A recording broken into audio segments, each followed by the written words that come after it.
Hi viewers, if you are watching my channel Sudha13 Biology for the first time, please subscribe.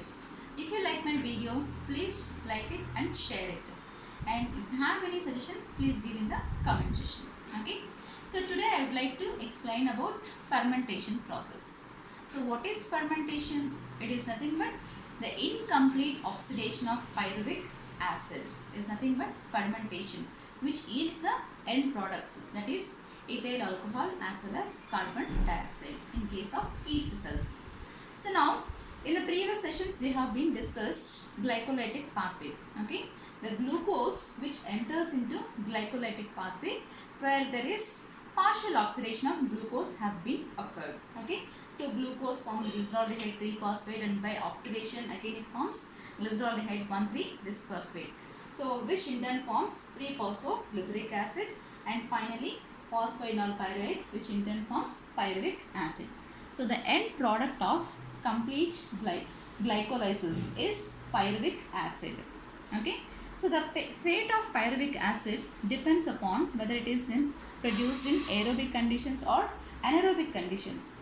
If this pyruvic acid, okay, under anaerobic conditions, that means in the absence of oxygen. So fermentation process, it is nothing but incomplete oxidation. Okay, so incomplete oxidation of pyruvic acid, which is occurring under anaerobic conditions. Okay, so in case of bacterial cells as well as animal muscle cells, it forms lactic acid.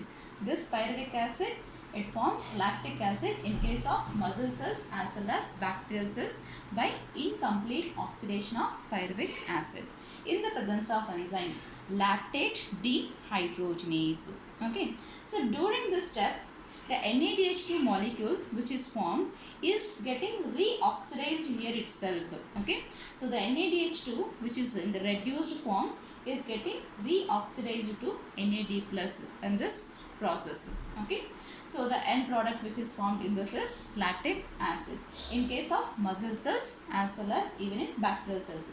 So in case of muscle cells, this lactic acid is formed especially under anaerobic conditions, that is when they are doing heavy exercises or when there is stress conditions.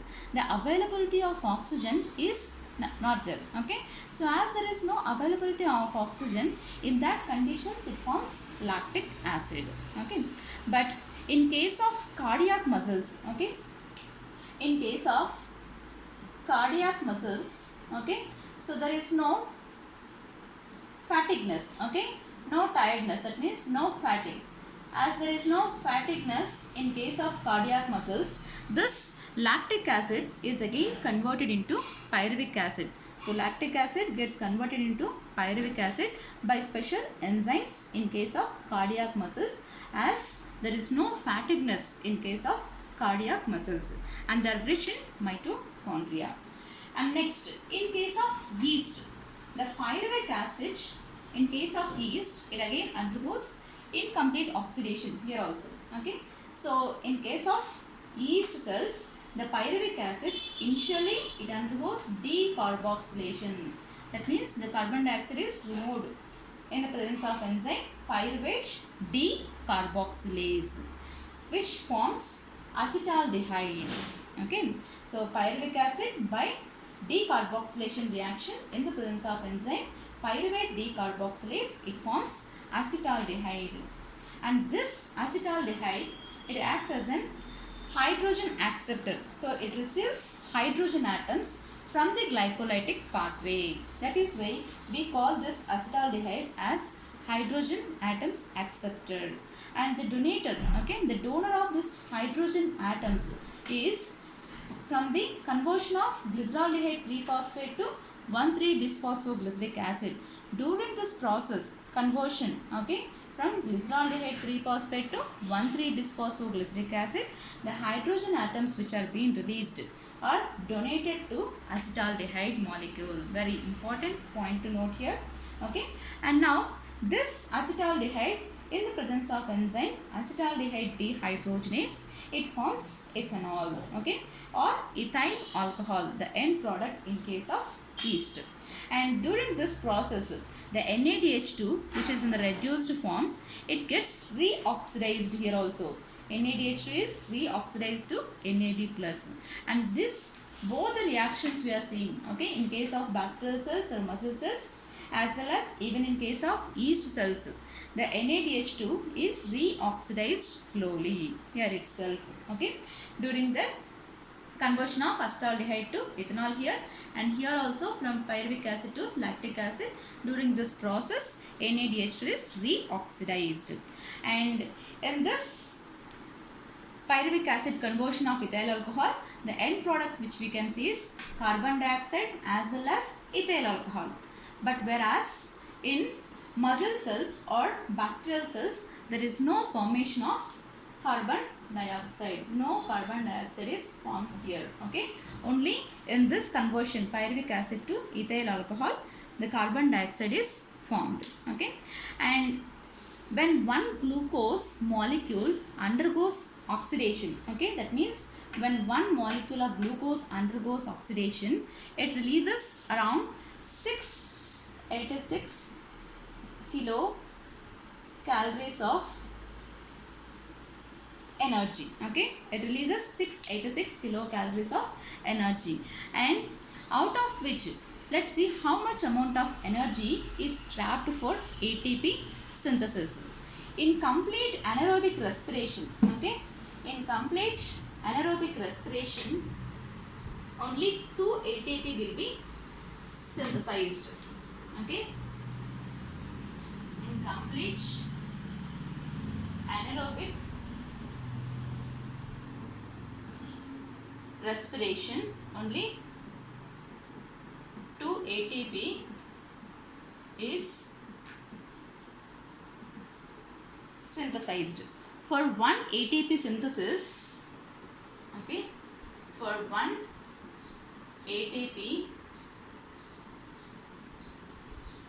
synthesis, okay, to form high energy anhydride bonds in the ATP, it requires 7.3 kilocalories of energy. Okay, so from if one molecule of glucose undergoes oxidation, it releases total 686 kilocalories of energy. So as respiration, it is exothermic process, it releases energy.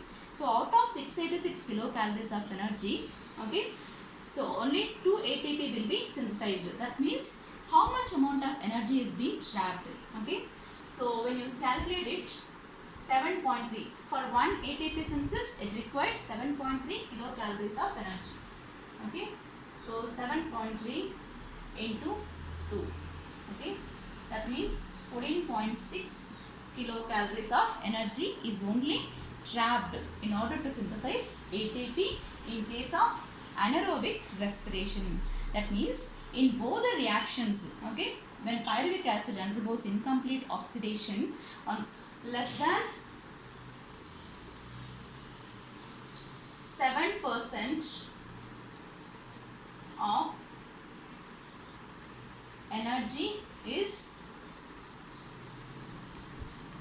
only trapped, okay, for ATP synthesis. Okay, less than 7% of energy is only trapped for ATP synthesis.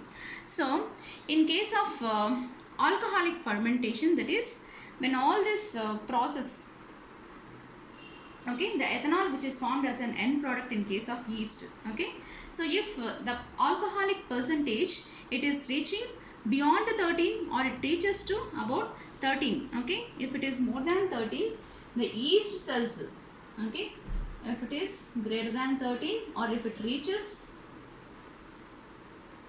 up to 13%, the yeast cells poison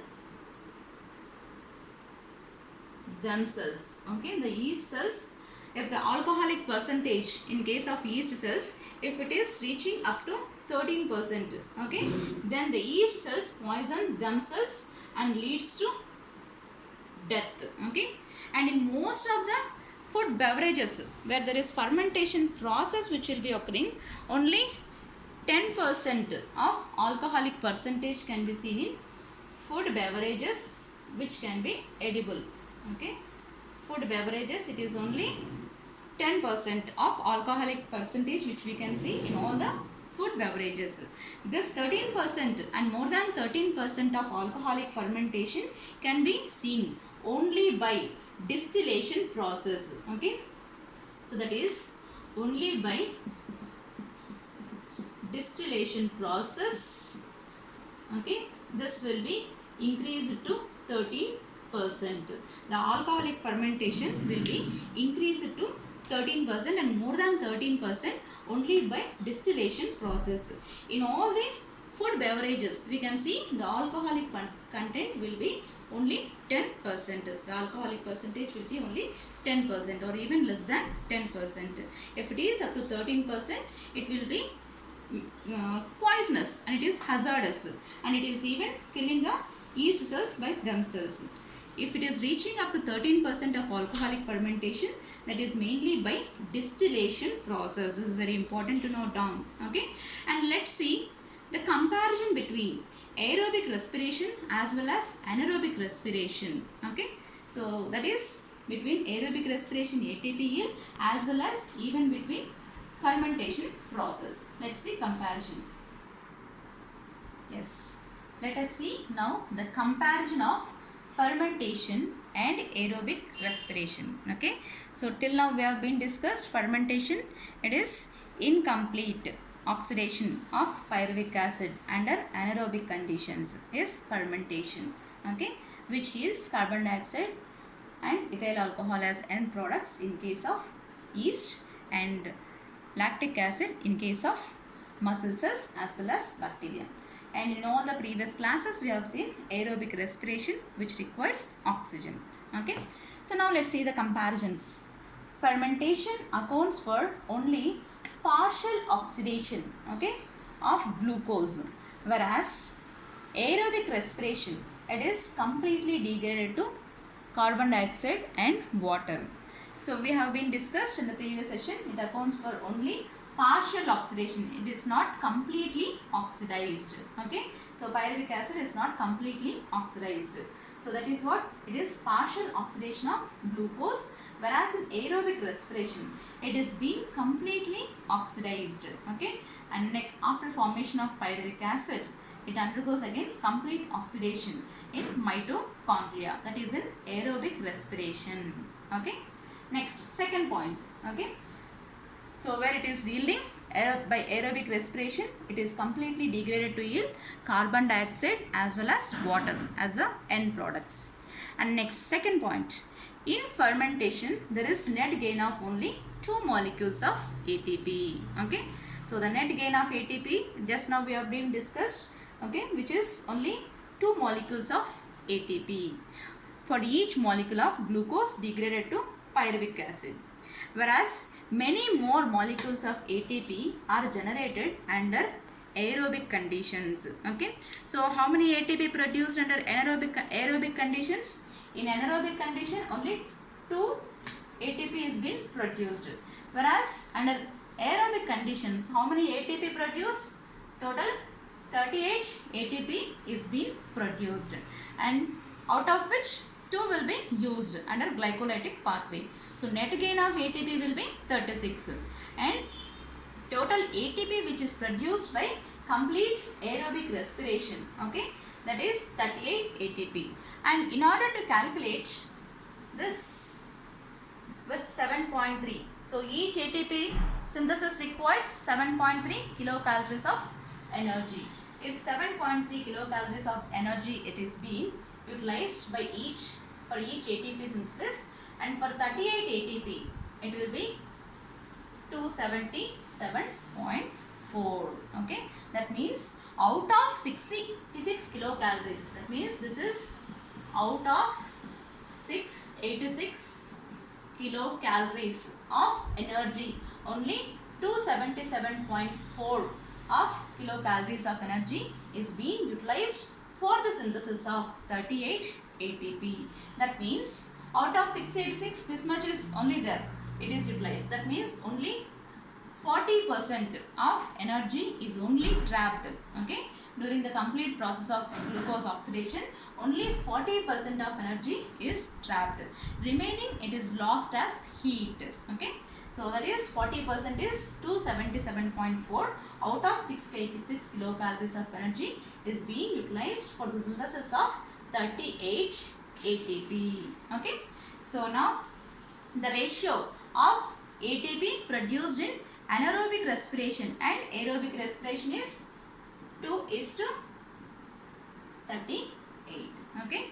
So as net gain, when we can write net gain, it will be 2:36. Net gain of ATP in aerobic respiration is 36 and in anaerobic respiration it is 2. Okay. Total ATP produced will be 38. Net gain is 36 in aerobic respiration. Coming to third point. NADH is oxidized to NAD plus rather slowly in fermentation. Okay. During fermentation, just now we discussed, the NADH is reoxidized, that is oxidized to NAD plus slowly in fermentation. But however, this reaction is very fast in case of aerobic respiration. Okay. So NADH2, which is oxidized, is very fast in case of aerobic respiration. Okay. And which is more ATP. Next, in alcoholic fermentation, the products are both organic form. So that is ethyl alcohol, which is organic form, and even lactic acid is also organic form, and inorganic form is also seen, that is carbon dioxide, which can be seen in yeast, which is produced in yeast. Okay. But in case of aerobic respiration, the products are only inorganic compounds, as it is completely oxidized. Okay. We can see the final products will be carbon dioxide and water as end products. Okay. So which are only in the form of inorganic form. Okay. So this is all about comparison of fermentation and aerobic respiration. Thank you.